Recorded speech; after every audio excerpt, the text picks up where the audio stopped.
حضرت فاروق اعظم کا زمانہ ہے. ایک عورت مسجد نبوی میں نماز پڑھنے کے لیے جاتی ہے. راستے میں ایک نوجوان رستہ روک کے کھڑا ہو جاتا ہے اور راستے میں روزانہ کھڑا ہوتا ہے اور اس کی تیکھی نظروں کے تیر اس عورت کو بے چین کرتے ہیں. ایک دن رک گئی اور پوچھا کیا مسئلہ ہے تجھے؟ اس نے کہا کہ میں تمہارا چاہنے والا ہوں اور تمہیں حاصل کرنا میری زندگی کا سب سے بڑا مسئلہ ہے. اگر تم بولو تو آسمان سے تارے بھی توڑ لاؤں. اس نے کہا مجھے تارے نہیں چاہیے، میری ایک ہی خواہش ہے، اگر تم وہ شرط پوری کر دو تو پھر جو تم کہو گے میں اس کے لیے حاضر ہوں گی. اس نے کہا جلدی بولیے، میں ہر آرزو پوری کرنے کے لیے فرہاد بن جاؤں گا، مجنوں بن جاؤں گا. اس نے کہا میری لمبی چوڑی شرائط نہیں، ایک ہی شرط ہے، 40 دن تک حضرت عمر کے پیچھے نماز پڑھ لو. 40ویں دن کی آخری نماز کے بعد یہاں میں تیرا انتظار کروں گی.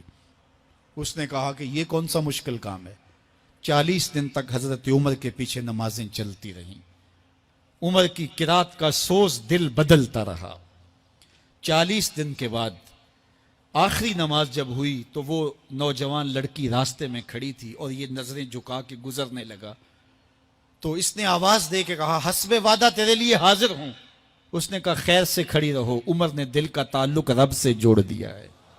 تیری دعا ہے کہ ہو میری آرزو پوری. اقبال بولا تیری دعا ہے کہ ہو میری آرزو پوری، میری دعا ہے کہ تیری آرزو بدل جائے، تیری تمنا ہی تبدیل ہو جائے. آرزوؤں تو ساری زندگی پوری نہیں ہوتی.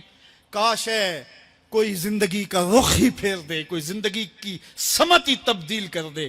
جس کو حاصل کرنے کے لیے دن رات مرے جا رہے ہیں، کاش وہ مقصود ہی نہ رہے، وہ مطلوب ہی نہ رہے، وہ زندگی کا حاصل ہی نہ رہے. ایک طبقہ تو وہ ہے جو گناہ کرنے کے باوجود بھی نہیں ڈرتا، اور دوسرا طبقہ ہے گناہ کرنے کے بعد دل کانپ جاتے ہیں کہ یہ گناہ ہم سے کیوں سرزد ہو گیا. اور تیسرا طبقہ وہ ہے کہ جو نیکی کرنے کے باوجود بھی ڈرتا ہے، پتہ نہیں میری نیکی بھی قبول ہوئی ہے یا کہ نہیں ہوئی. حضرت سیدنا عمر رضی اللہ تعالیٰ عنہ عید کے دن رو رہے تھے تو کسی نے روک کے کہا کہ آج تو خوشیوں بھرا دن ہے، روزوں کی تکمیل ہوئی، ہر بندہ عید منا رہا ہے اور آپ رو رہے ہیں. تو فرمایا کہ مجھے نہیں پتا کہ میں مقبولین میں سے ہوں یا مطرودین میں سے. میری نیکی قبول ہوئی ہے، میرے روزے قبول ہوئے ہیں یا رد کر دیے گئے ہیں. یہ وہ لوگ ہیں کہ جو نیکی کرنے کے باوجود بھی ڈرتے ہیں کہیں ہماری نیکی رد نہ کر دی گئی ہو. اللہ اکبر. حضرت حسن بصری رضی اللہ تعالی عنہ رو پڑے تو کسی نے کہا حضرت کیوں روئے ہو؟ کہا اللہ کی بے نیازی سے ڈر لگتا ہے، کہیں ایسا نہ ہو کہ وہ میرے عمل قبول ہی نہ کرے اور مجھے جہنم میں ڈال دے. محض اس کی بے نیازی سے ڈرتے ہوئے حضرت حسن بصری رو پڑے کہ اللہ تعالیٰ جل شانہ بے نیاز ہے، اس کو کوئی پرواہ نہیں ہے، تو کہیں ایسا نہ ہو کہ میرا سب کچھ جو ہے وہ رد کر دیا جائے. تو خوف سے، اللہ کی خشیت سے، اس کی بے نیازی سے ڈرتے ہوئے عمل صالح کرنے کے باوجود بھی ڈرتے ہیں کہیں ایسا نہ ہو کہ ہمارے عمل رد کر دیے جائے. اور کچھ لوگ خاتمے کی وجہ سے ڈرتے ہیں کہیں ایسا نہ ہو کہ ساری زندگی ہمارا عمل اچھا رہا ہو اور ہمارا آخر برباد ہو جائے. ایسے لوگ بھی ہوتے ہیں کہ جن کے عمل بہت اچھے ہوتے ہیں ساری زندگی، لیکن ان کا آخر ٹھیک نہیں ہوتا. بلعم بن باورا کی مثال ہمارے سامنے موجود ہے. بنی اسرائیل کا مستجاب الدعوات ولی تھا، اور جب ہاتھ پھیلا کے دعا مانگتا تو منہ پہ ہاتھ بعد میں پھیرتا، قبولیت پہلے ہو جاتی. اتنا مستجاب الدعوات ولی تھا. پھر کیا ہوا کہ اللہ کے نبی کے خلاف اس نے ہاتھ اٹھا دیے. عجب میں آ گیا کہ میں اللہ کی بارگاہ میں مقبول ہوں اور میری ہر دعا مان لی جاتی ہے. تو پھر کسی کے کہنے پہ وقت کے نبی کے خلاف بد دعا کرنے کے لیے کھڑا ہو گیا، اور جو کہنا چاہ رہا تھا وہ اپنے حق میں نکل گیا، اور پھر زبان اس کی لٹک گئی، زمین چاٹتا تھا. اور قرآن نے کہا مَثَلُهُ كَمَثَلِ الْكَلْبِ، اس کی مثال کتے کی مثال ہے. اب ذرا غور کیجئے کہ بنی اسرائیل کا مستجاب الدعوات ولی ہے، لیکن انجام کتنا بد ہوا. مَثَلُهُ كَمَثَلِ الْكَلْبِ، اس کی مثال کتے کی مثال ہے. اسی لیے میاں صاحب بولے پڑھنے اتے مان کرینا تے نہ آکھی میں پڑھیا، او جبار کہار صداوے متا روڑ دیوے دودھ کڑیا. کتنے لوگ کس کمال پہ پہنچے ہوتے ہیں لیکن انجام ٹھیک نہیں ہوتا. کمال اس کا ہے جس کا انجام ٹھیک ہو گیا. رنگا رنگ سہیلیاں پرن کڑے پر پریا اس دا جانی ہے جس دا توڑ چڑھے. حضرت ابو ملیکہ رضی اللہ تعالی عنہ فرماتے ہیں، بخاری کتاب الایمان میں یہ روایت ہے، فرماتے ہیں میں 30 اصحاب رسول سے ملا ہوں. حضرت ابو ملیکہ تابعی ہیں. 30 اصحاب رسول سے ملا ہوں اور میں نے سب کو دیکھا ہے وہ اس بات سے ڈرتے تھے کہ ہمارا کہیں خاتمہ خراب نہ ہو جائے، ہمارا آخر کہیں برباد نہ ہو جائے. خاتمہ بالخیر کا انہیں بہت زیادہ مسئلہ تھا. میں اور آپ تھوڑا سا عمل کر لیں تو ہم پھول جاتے ہیں کہ نہ جانے ہمارے جیسا زمانے میں کوئی ہے ہی نہیں. فرماتے ہیں 30 اصحاب رسول سے ملاقات کی ہے لیکن وہ ڈر. حضور نے ارشاد فرمایا کہ میری جانب سے ایک آیت بھی ہو تو اس کو آگے پہنچا دو، اور جس نے جان بوجھ کر کسی حدیث کو میری جانب منسوب کر دیا جبکہ وہ میں نے نہیں کہا تھا تو وہ اپنا ٹھکانہ جہنم میں تلاش کر لے.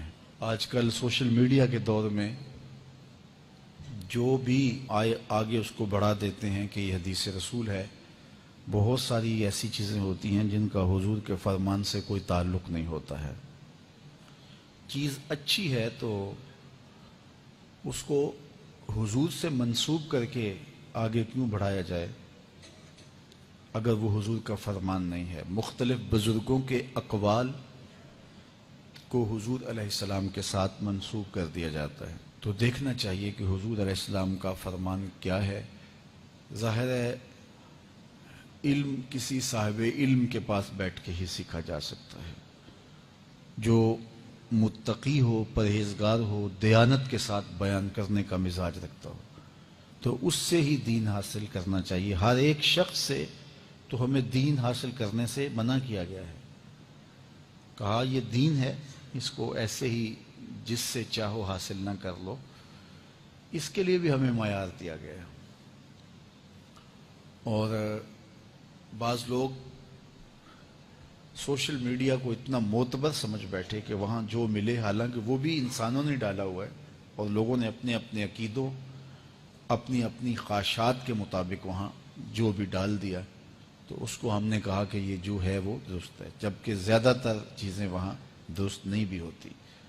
تو اس لیے یہ بات ذہن میں رکھیں کہ حضور کی جانب کوئی چیز منسوب کرتے ہوئے اس کا یقین ہونا چاہیے کہ یہ حضور علیہ السلام کا فرمان ہے.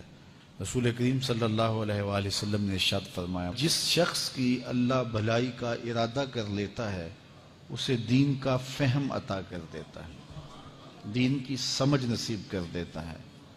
اور پھر ارشاد فرمایا ایک وقت ایسا آئے گا لوگوں پر کہ جب اسلام کا صرف نام رہ جائے گا، اسلام کا صرف نام رہ جائے گا. باطن میں اسلام نہیں ہوگا، روحوں میں اسلام نہیں ہوگا، رویوں میں اسلام نہیں ہوگا، طرز زندگی میں اسلام نہیں ہوگا، معاشرت میں اسلام نہیں ہوگا، ملکی قوانین میں اسلام نہیں ہوگا، عدالتوں میں اسلام نہیں ہوگا. اسلام صرف نام کا رہ جائے گا. وَلَا يَبْقَى مِنَ الْقُرْآنِ إِلَّا رَسْمُهُ، اللہ اکبر. اور قرآن صرف رسم کے طور پہ، رسم الخط کے طور پہ باقی رہ جائے گا. بڑے خوبصورت لکھے ہوئے کلمات تو ہوں گے لیکن کسی کے عمل میں قرآن کی تعلیمات کی جھلک دکھائی نہیں دے گی. اللہ اکبر. مسجدیں زیب و زینت کے لحاظ سے تو آباد ہوں گی لیکن ہدایت کے نور سے خالی ہوں گی. ممبر و محراب سے لطیفے سنائے جا رہے ہوں گے. ہم تو دیکھ رہے ہیں کہ اس دور میں بھی ایسا ہو رہا ہے. تلقین غزالی نہیں رہی اور فلسفہ رومی نہیں رہا. اذان رہ گئی، انداز بلالی نہیں رہا. حضور نے فرمایا کہ سب سے شریر طبقہ اگر ہے تو وہ بھی علماء کے روپ میں ہے، اور سب سے اچھا طبقہ اگر ڈھونڈنے نکلو تو فرمایا وہ بھی اور کہیں نہیں ملے گا، وہ بھی علماء کے روپ میں ہے. اس لیے سب سے زیادہ پھر چھان پھٹک تو اس شعبے کی کرنی چاہیے اور دیکھنا چاہیے کہ خیر کہاں ہے. اور خیر کو حاصل کرنے کے لیے 2 قدم آگے بھی چلنا پڑے تو کوئی حرج نہیں ہے، اور شر کو چھوڑ دینا چاہیے۔ حضور نے ارشاد فرمایا اللہ کے نزدیک سب سے زیادہ لوگوں میں جو شریر شخص ہے، قدر و منزلت کے لحاظ سے قیامت کے دن سب سے شریر شخص وہ ہوگا